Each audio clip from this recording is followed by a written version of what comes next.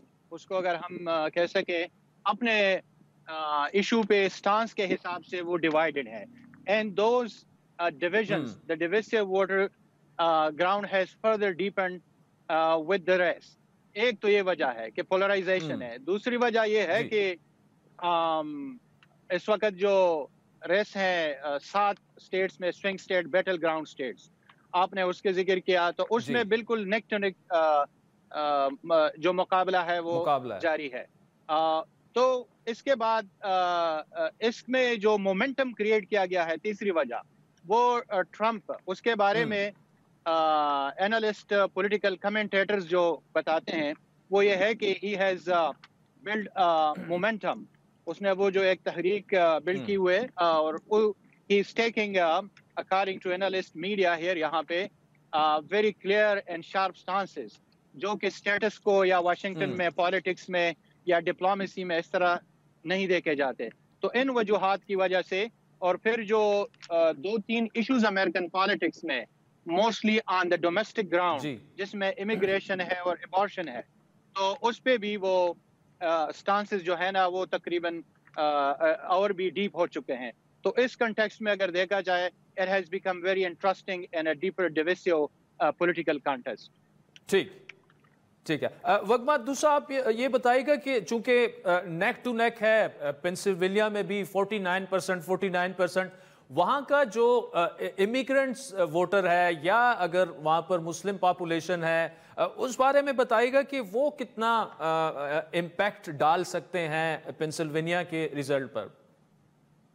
جی بالکل. اگر یہاں آبادی کے لحاظ سے دیکھا جائے تو یہاں پہ ہر نسل کے لوگ جو ہیں وہ یہاں کے باشندگان ہیں.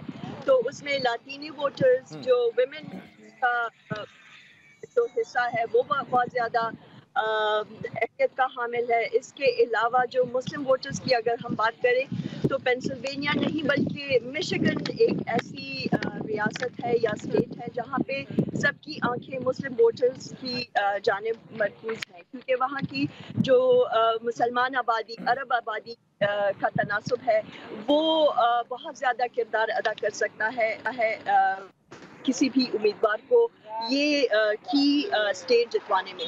سو اگر پینسلوینیا کی بات کریں تو یہاں پہ بہت زیادہ ڈائیورس پاپولیشن ہے. یہاں پہ ہر نسل کے لوگ جو ہیں وہ آباد ہیں اور یہ جو سوئنگ اسٹیٹ ہے اس کو رسٹ بیلٹ کے نام سے بھی جانا جاتا ہے کیونکہ یہاں پہ اکثر جو لوگ تھے وہ لوگ صنعتی کاموں سے وابستہ تھے. تو ان کے لیے بہت زیادہ اہم ہے روزگار.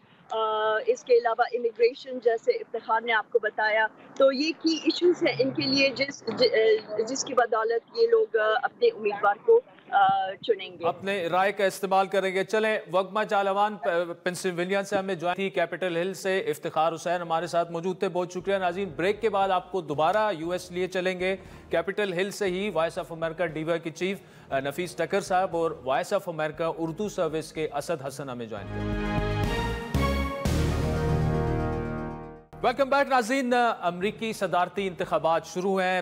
بریک سے پہلے جو ہے ہم آپ کو کیپٹل ہل لے گئے, پھر ہم نے وہاں پہ وگما چالاوان سے پینسلوینیا میں بھی بات کی. اس وقت Voice of America Deewa service کے چیف جو ہیں نفیس ٹکر صاحب کیپٹل ہل سے ہمارے ساتھ موجود ہیں, جبکہ ورجینیا سے وائس آف امریکہ کے اسد حسن صاحب ہمارے ساتھ موجود ہیں. نفیس ٹکر sahib thank you so much for joining us. Sir یہ بتائیے گا کہ جو بھی امیدوار جیتتا ہے تو جو 3 کی ایشوز ہیں فارن پالیسی کے, فار ایگزامپل مڈ ایسٹ ہے, پھر چائنا ہے, پھر یوکرین والا معاملہ ہے, کیا اس کو یہ ڈیفرنٹ طریقے سے ڈیل کریں گے یا یو ایس پالیسی میں کوئی زیادہ شفٹ جو ہے وہ شاید ہی آئے ان معاملات میں؟ تھینک یو ویری مچ عادل. اس طرح ہے کہ دونوں کمپینز کے جو ہم نے اب تک سنا ہے they have a different stance on it. ایک تو مڈل ایسٹ کی ہم جب بات کرتے ہیں تو وہ تو دونوں امن چاہتے ہیں. they want this war to end. دونوں کا یہی ورژن ہے اور اسی کے ساتھ وہ جا رہے ہیں. لیکن ٹرمپ یہ کہہ رہا ہے کہ اگر وہ جیت جاتا ہے تو the war will immediately end. اور ووٹرز کے لیے اب یہ مشکل ہے کہ وہ یہ اس پوزیشن میں نہیں کہ کیا وار کنٹینیو رہے گا یا بند ہو جائے گا کاملا ہیرس ونس دی ریس. تو ایک تو یہ ہے. پھر یوکرین میں تو میرے خیال میں ٹرمپ نے آلریڈی اپنے جلسوں میں بھی کہا ہے اور جو انتخابی کمپین اس کا اس میں اس نے so many times he mentioned it کہ اگر وہ ہوتا تو یوکرین کا جھگڑا شروع ہی نہیں ہو جاتا. تو یورپ میں بھی اس لیے ایک وہ ہے ٹینشن ہے کہ اگر وہ آتا ہے تو شاید یہ جھگڑا ختم ہو جائے گا. How it will end, nobody knows. اس کا کسی کے پاس کوئی وہ نہیں ہے. اور چائنا کے بارے میں جو آپ نے پوچھ لیا وہ تو یہ ہے کہ چائنا پہ ٹرمپ کا سٹینس بہت زیادہ وہ ہے, سخت ہے. وہ تو چونکہ ٹریڈ ریلیشنز ہے اور he is gonna go for 60% tariff on all Chinese products coming to US. تو ہم دیکھ رہے ہیں کہ بائیڈن کی جو پالیسی ہے وہ بھی سخت ہے. ہم نے 2024 میں دیکھ لیا, اس طرح 2023 میں ہم نے دیکھ لیا. سینکشنز جو لگائے ہیں چائنا پہ وہ بائیڈن کے زمانے میں بہت زیادہ لگائے گئے ہیں as compared to Trump's first term جو